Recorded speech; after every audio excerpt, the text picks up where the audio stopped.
And the bid this time is very keen to make sure that the equestrian events should be coming here, and this has been a very, very important part to show that quarantine arrangements can be done. They can be done efficiently and without difficulty or trouble.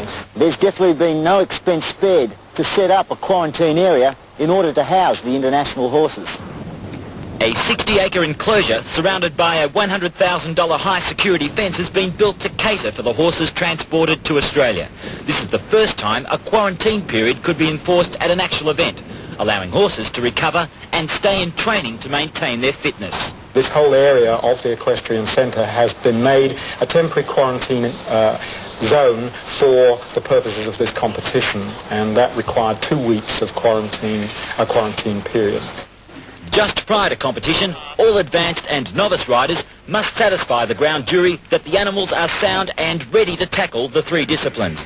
They are then inspected at regular intervals, for safety is of prime importance, and being a 3-day event, any injury can hinder a top ride.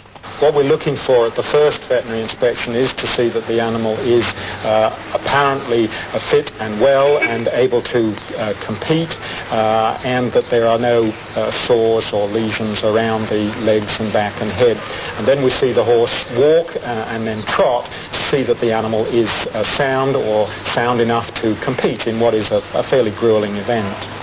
The amount of time and money spent on quarantine is mind-blowing. But then, the ultimate payoff could be the 1996 Olympic Games. To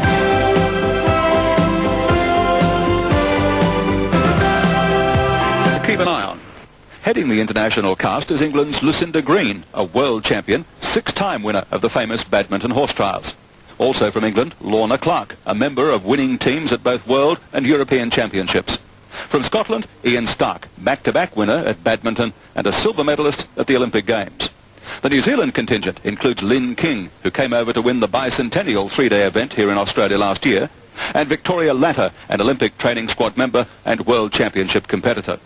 The Australian lineup features 5-time New South Wales Event Rider of the Year, Heath Ryan, and the most experienced of all Australian competitors, the dual Olympic representative, twice winner of the Melbourne 3-day event, Andrew Hoy. Greg Watson from Queensland on Takanga Fred, 12-year-old chestnut gelding. He's just entered the arena and entering his first halt where he will salute the judges. Unfortunately, it started raining again, which really doesn't help at all because the horses are inclined to turn their quarters into the rain and tilt their heads, and obviously don't work as well as they would without the rain. And Greg, the 3 Brits who are over here are really hoping Greg will go well in this event because he spent a lot of time with us in England last year and we all got to know him very well, and he just missed going to the Seoul Olympics, so it would be really nice if he could do well as he's on the short list for the World Championships. He's now coming around the top to do his first bit of 2-track work. He goes into the shoulder in off the corner and the horse looks nice and settled despite the rain. From this movement he goes into a 10-metre circle. Horse is tilting his head a little bit away from the rain. It's a pity because 5 minutes ago here it was really beautiful sunshine. And now he goes into his half pass. It's quite a difficult movement for the horses this. They have to go forwards and sideways at the same time with the legs crossing and bent in the direction in which they're going. That looked nice. Round the better bottom corner and then into the first extended trot. Here the horse increases the length of his stride rather than the speed at which he is travelling. Greg Watson from Calliope in Queensland on the 12-year-old Takanga Fred.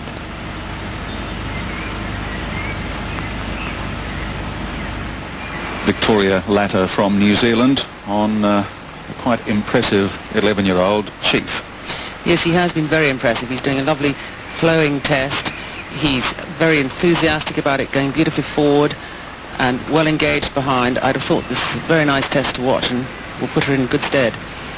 He's a lovely horse. He's only 11, but he's got quite a lot of experience. He competed in the World Championships in Gawler when owned by Merrin Hayne.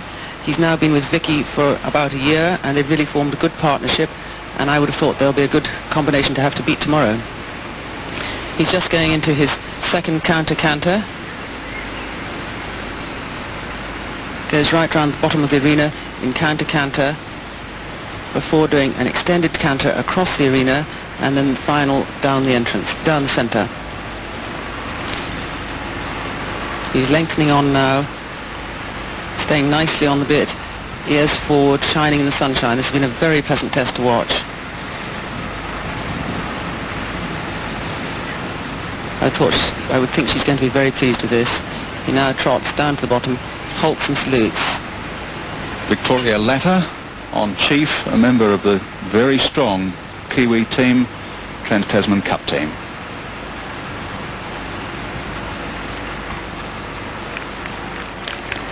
I was pretty pleased with him. He got bogged down in a couple of places, but which just fluffed his rhythm a bit, but I was pleased with the test. What score did he get? 61. This is Andrew Hoy and Kiwi. Andrew, Australia's outstanding equestrian performer. Kiwi's been a little bit difficult in this test. There have been times when I felt there was another one there. We did a little bit of a buck as Andrew asked him for the medium canter, slightly faster canter on the circle. He's not as subtle as he was at Seoul, I don't think, and he's moving not quite so collected, but it's a very nice test. It's got a lovely feel to it. And Andrew's riding a beautiful, tactful and accurate example. Andrew and Kiwi finished 8th at the Seoul Olympics. Excellent performance. Twice winner of this Melbourne 3-day event previously. Coming round in counter-canter now. This is canter on the wrong leg. You'll notice Andrew sitting very upright. This isn't just to look elegant, of course it obviously does, but if you want to be able to employ your seat and back in helping use control of your horse, you need to have a very straight back.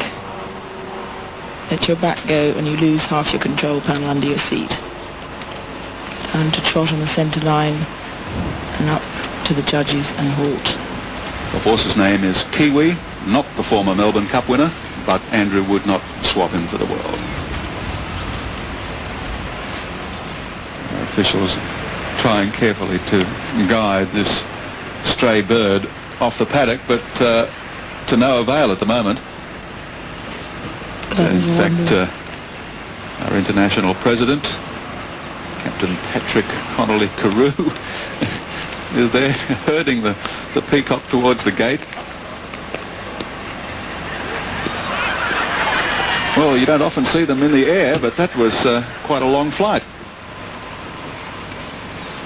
One of our international competitors, Ian Stark from Scotland, on the 8-year-old chestnut gelding Foxy 5, and a keen rival of yours, Lucinda Green. A rival but a great friend. Ian's made a dramatic climb to the very, very top of international eventing. He only really came to the fore in the year of the Los Angeles Olympics. Came to badminton, was third and I think 5th, and straight away into the Olympic team, which won a silver medal. Couldn't meet a nicer guy. He's got a young horse here, he's only 8 years old.